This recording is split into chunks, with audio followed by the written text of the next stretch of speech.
having regard to the finding of the High Court that the respondent had not treated the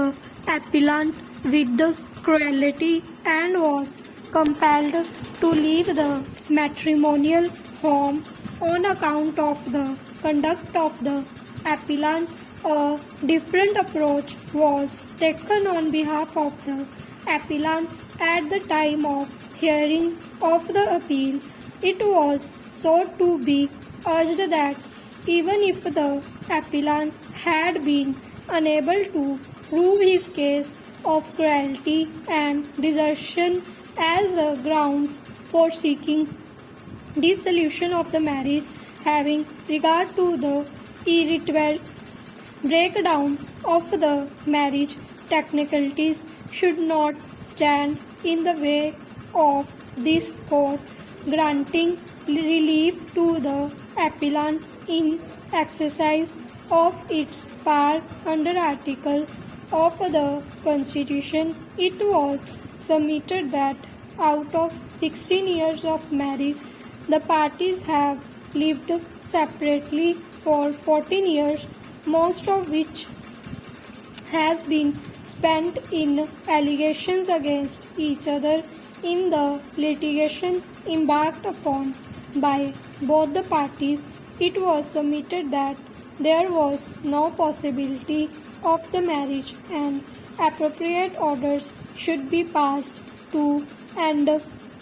both the parties, since initially on behalf of the respondent wife it was made to appear that she was ready and willing to go back to the appellant subject to certain terms and conditions. We explored the possibility of an solution, but such an attempt ended in failure on account of the rigid taken on behalf of the respondent. On behalf of the wife, it was submitted that certain orders had been passed by the courts below for payment of by the appellant to the respondent, but that the same had not been complied with. It may also be mentioned that a male child had been born out of the wedlock, and we had hoped that child would act as a catalyst for settlement, but even the existence of the child could not bring about a reconciliation between the parties. Next para, the prayer made on behalf of the appellant and endorsed by the respondent is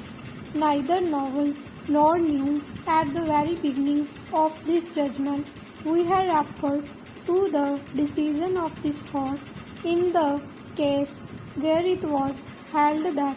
when a marriage is dead emotionally and practically, and there is no chance of its being retrieved, the continuance of such a marriage would amount the cruelty. Accordingly, in exercise of powers under Article of the Constitution of India, the marriage between the appellant and the respondent was directed to stand dissolved, subject to the condition that the appellant would transfer his house in the name of his wife. Having considered the material before us and the fact that out of 16 years of marriage, the appellant and the respondent had been living separately for 14 years, we are also convinced that any further attempt at reconciliation will be futile, and it will be in the interest of both the parties to the matrimonial since the marriage has broken down.